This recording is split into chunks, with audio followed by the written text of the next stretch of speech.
का direct farmer से linked है, तो हाउ मच फार्मर से आप लगभग 5,000 किसान ओके विद कंप्लीट KYC।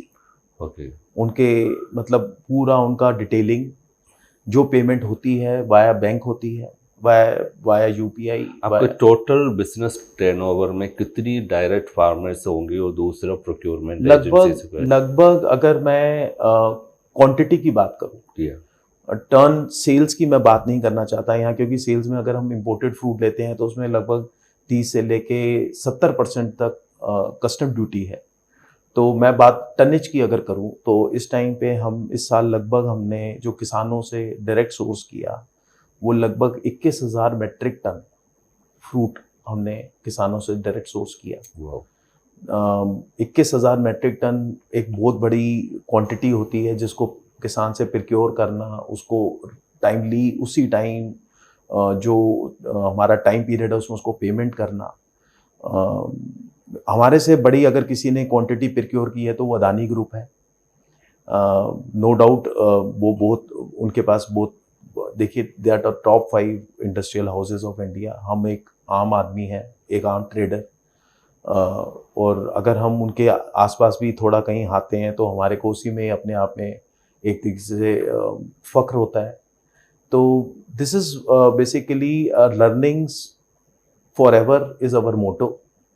सीखते रहना ही एक ज़िंदगी की शुरुआत है। हम कभी भी उसको आगे फुल स्टॉप नहीं लगाते। जहाँ फुल स्टॉप लगता है तो हम सोचते हैं ये चैप्टर अब नया लिखना है, एक नए चैप्टर के साथ नई शुरुआत। जैसे ऑर्चर्डली एक टेक है, अब हमने एक B2B ऐप अपनी निकाली है जिसमें हम 100 करोड़ से ऊपर बिजनेस कर चुके हैं ऐप के ऊपर ही। B2B ऐप है जिसमें आज की डेट में अगर कोई भी आज आज़ादपुर मंडी आता है तो उसको प्राइस पहले से पता लग जाता है कि क्या मार्केट का आज ट्रेंड है। We are the one of the companies who sell the fruit by labelling the rate list. Okay, हमारी रेट लिस्ट पब्लिश होती है, जिस प्रकार एक आप किसी दुकान पे जाते हैं कोई सामान खरीदने के लिए तो उसका प्राइस ये रेट ट्रांसपेरेंट होती है। इनका फ्लक्चुएशन कैसे होता है? फ्लक्चुएशन हर वीक उसको हम रिवाइज करते हैं। अगर मार्केट ट्रेंड नीचे है तो प्राइसेस नीचे की तरफ आते हैं, मार्केट ट्रेंड ऊपर होता है तो ऊपर की तरफ जाते हैं। लेकिन for 2-3 days the rate will one week the rate will remain same. Okay sir, lastly I just want, मैं आपसे ही पूछना चाहता हूँ आपका इम्पोर्ट एक्सपोर्ट का क्या सिचुएशन है? देखिए इम्पोर्ट जहाँ तक हम अगर करते हैं तो वो आपको ये भी जान करके थोड़ी सी हैरानी होगी कि we are not importers. People do bring us into the importers category. Basically we are serving our customers. हम इंपोर्ट के बिजनेस में आना नहीं चाहते थे। इंपोर्ट के बिजनेस में हमें लाया गया क्योंकि हमारे कंज्यूमर ने डिमांड करी। वो भी देश हित के अंदर। अगर आप समझें, देश का कंज्यूमर आज अगर कहता है कि मुझे चेरी खानी है तो पहले कंज्यूमर डिमांड क्रिएट करता है, हम उस डिमांड को सिर्फ फुलफिल करते हैं। लेकिन आपको ये जान के बड़ी हैरानी होगी कि आज की डेट में बहुत सारे फ्रूट्स जो हमारे देश की ही उत्पादक हैं, मतलब उत्पादन उनका देश में हो रहा है, लेकिन वो इंपोर्टेड करके बिकते हैं और कंज्यूमर को नहीं मालूम। तो यहां आकर के भी देखिए एक बड़ी मतलब अचंभता की बात है कि जहां पे एक कंज्यूमर आज सिर्फ प्रोडक्ट को चाहता है। हमें बड़ी खुशी है कि कंज्यूमर कहता है कि मुझे तो खाने के लिए चेरी चाहिए। अब वो चेरी भले मैंने कश्मीर में उगाई हो या चिल्ली में उगाई हो, उसको ब्लूबेरी चाहिए, चाहे वो कुल्लू मनाली में लगी हो, चाहे वो उत्तराखंड में लगी हो या वो साउथ अफ्रीका में लगी हो, उसको ब्लूबेरी चाहिए। तो यहाँ आकर के कंज्यूमर के हम बहुत बड़े देनदार हैं जिसने वो डिमांड क्रिएट करी। हम एज अ डिस्ट्रीब्यूटर अगर हम वो उत्पादक हिंदुस्तान में नहीं मिलता तो हम इंपोर्ट करते हैं। It's a substitute. Import is a substitute in our company. We work as an importer for the purpose of serving our countryman. Country के डिमांड के हिसाब से। अगर हम नहीं मंगाएंगे तो दूसरा कोई मंगाएगा। आप लोग एक्सपोर्ट भी करते हैं? जी, हमने कोविड से पहले अंगूर का एक्सपोर्ट बनाया था, 3 साल हमने एक्सपोर्ट किया। कोविड के बाद हमने उस उपक्रम को बंद कर दिया क्योंकि 2 साल 3 साल बहुत हार्ड टाइम्स थे। तो अंगूर इस साल कुछ बेहतर किया है, जो अभी तक रिपोर्ट आई है, जिस तरीके से अभी तक उसका ट्रेंड चला है, लेकिन क्वालिटी इस साल भी थोड़ी इश्यूज़ हैं। तो आने वाले समय में मैं आपको ये वैसे बताना चाहता हूँ कि India itself is such a big market कि अगर हम एक्सपोर्ट ना भी करें तो market is paying us. Okay. The live example is Bharat सरकार ने अब अंगूर के ऊपर जितने भी एक्सपोर्ट बेनिफिट्स थे वो धीरे धीरे विड्रॉ कर लिए हैं। तो इसका मतलब मार्केट अब सब सस्टेनेबिलिटी की तरफ जा रही है।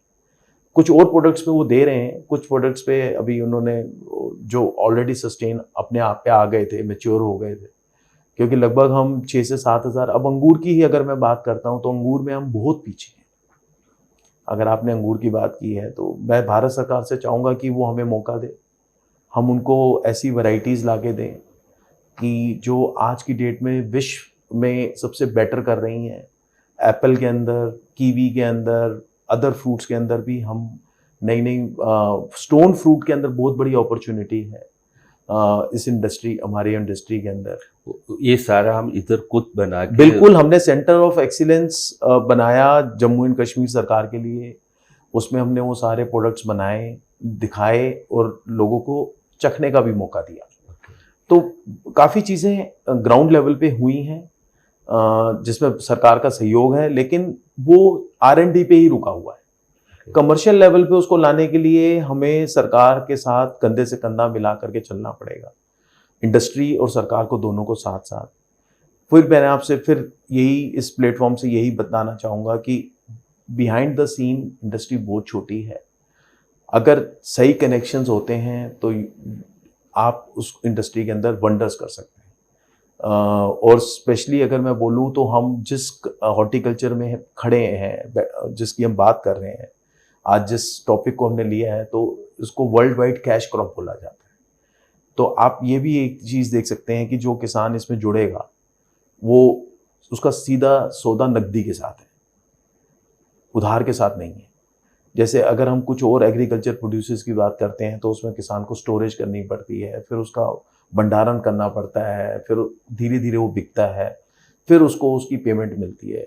जैसे शुगर मिल्स हो या कुछ राइस हो या सेलोज में माल रखेगा, फिर धीरे धीरे उसकी पेमेंट होगी। इन अवर केस ऐसा नहीं है, हमारी इंडस्ट्री इज डायरेक्ट पे मास्टर, पहली बात। दूसरी बात, इसके अंदर वैल्यू एडिशन बहुत ज़्यादा हो सकती है। जो वैरायटीज़ हैं उसके अंदर हम बहुत पीछे हैं। हमारा देश उस मामले में अभी शायद उसको समझने में कुछ समय लग रहा है। Reason knows better by the people whom I can't, मतलब मैं नहीं बता सकता किस वजह से।